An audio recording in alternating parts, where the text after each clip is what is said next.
the ultimate guide to buying a house in 2024.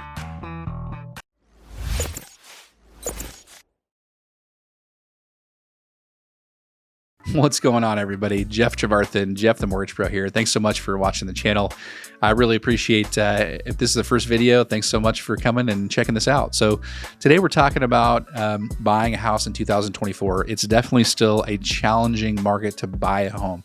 I would say clearly across the United States, in just about every market, there's a lack of inventory. And when the lack of inventory happens, that means that as a buyer, it's going to be harder for you to buy a property because you have to compete against other people who are trying to do the same thing. And if interest rates come down like we think that they are in 2024, then you're also going to have trouble, with competing against more buyers because a lot more people will come off the fence as interest rates drop. So definitely an interesting year to be able to try to buy a property. So here is what I say would be the 9 steps for you to be able to buy a house in 2024. And the first thing is, I want you to make a plan and commit to it. If this is something that you really want to do, put all your chips in the center and say, hey, this is really what I want to do. This is how I want to do it. This is how I'm going to be able to buy a property in 2024. So commit to the plan that you have of doing that. It's really hard if you have 1 foot in and 1 foot out, especially as a loan officer, or especially as a realtor that would be representing you to help you buy that particular property that you're looking for. If you're half in and half out and there's not a lot of commitment from you, then it makes it really difficult to be able to buy a property because it's hard to do. It's hard to do anyway if you're fully committed. So at the end of the day, make a plan and commit to it. Number 2, what I want you to do is get fully underwritten pre-approval. And that means that you submit a loan application and your documentation to your mortgage advisor like me. And what I'll do is I'll take it to a bank and have an underwriter take a look at it. And if there's anything that we need to gather, or documents, or any red flags, or any questions that we have, we're going to make sure we solve all that stuff before we go forth and send you out to look at property. So a mortgage pre-approval is super important and something that I want you to do first. And please come to me for that. I can help you just about any place in the United States. So I will help you with your fully underwritten pre-approval. Step number 3 is to find a real estate agent that you want to work with. Oftentimes people have friends and family members, and those can be great. But at the same time, if you're in a really competitive market, you're going to want somebody that has a lot of good connections, that does a lot of transactions on the buy side, that can help you get into contract, because relationships matter in our business of real estate and in lending. So if you have somebody that you definitely want to work with, make sure you question them and make sure that you do your due diligence to make sure that the right person for you. And if you don't have anybody, I can help if you find somebody that is on the better performing side in terms of buyers. So just let me know if that's something you need. Okay. Step number 4, go out there and find a house. Go house hunting. That's the fun part. It's like shopping, right? You get to go out, you look at different properties, find things you like and don't like. And ultimately, at the end of the day, like the house that you're going to buy is something that you're going to live in. And we don't want you to regret it. So we want to make sure that it's a property that you want to live in. So go out there, go house hunting, be ready and act when you find the right property. If you find the right property, again, because of all the things we talked about in the beginning, because it's really hard to buy right now, if it's not perfect, but you still like it, then make an offer on it. Go for it and see if you can get it.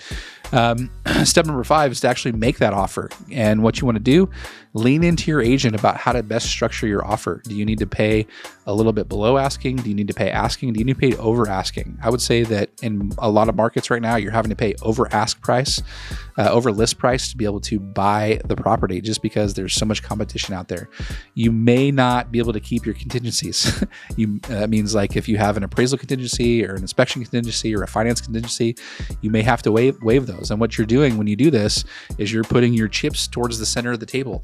And if that's something that you definitely need to do in some markets, then listen to the advice of your real estate agent and be willing to commit to that if it's a property that you really want to buy. Okay, so make an offer.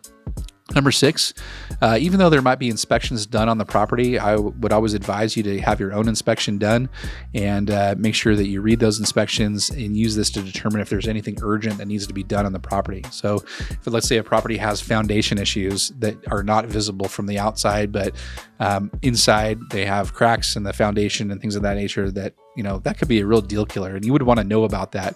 And if the inspection that had already happened didn't disclose any of that stuff because they didn't see it or they missed it, you would probably want to know about that if you're going to buy a property, right? So make sure you get home inspections and do your due diligence on things that could be deal killers or not for your property.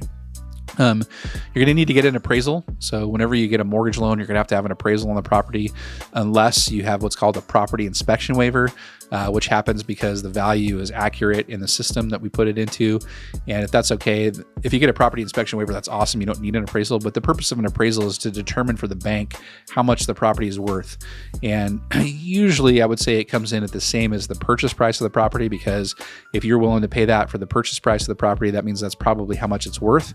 But at the same time, when we do appraisals, they look at past comparable sales. So if you're in a market that's accelerating or declining, then the appraisal can be off of the purchase price. If the appraisal comes in lower than the purchase price, then you're going to have to make up the difference. Now, it's not dollar for dollar necessarily. It could be less than that. It all depends on how much money you're putting down for a down payment or not, but it could be something that, would ruin a deal. So appraisals are really important because it helps the lender determine what the value of the property is.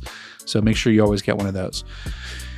Step number 8, do a final walkthrough. Make sure the house is the same as when you looked at it. You don't want to see any missing appliances or the fixtures that you had negotiated in the beginning. If those things are gone, you want to make sure that those things are all there and the house is in still really good condition compared to when you put in the offer on the property. So doing a final walkthrough is very, very important, because that's the last chance you have to negotiate anything with the other side of the transaction before you actually close on the property.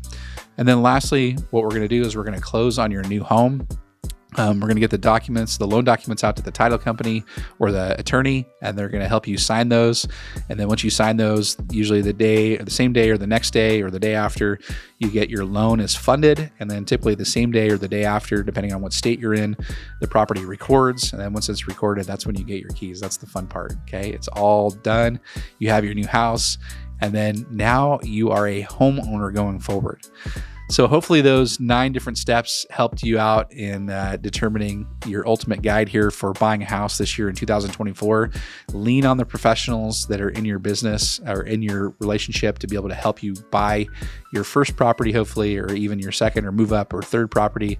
But at the end of the day, if you have any questions at all about mortgages, I'd love to be the one that helps you out. I'm going to put my calendar link down below, and you can click on that link and schedule an appointment with me. And I look forward to chatting with you again really soon. Have a good day. Talk to you soon. Bye.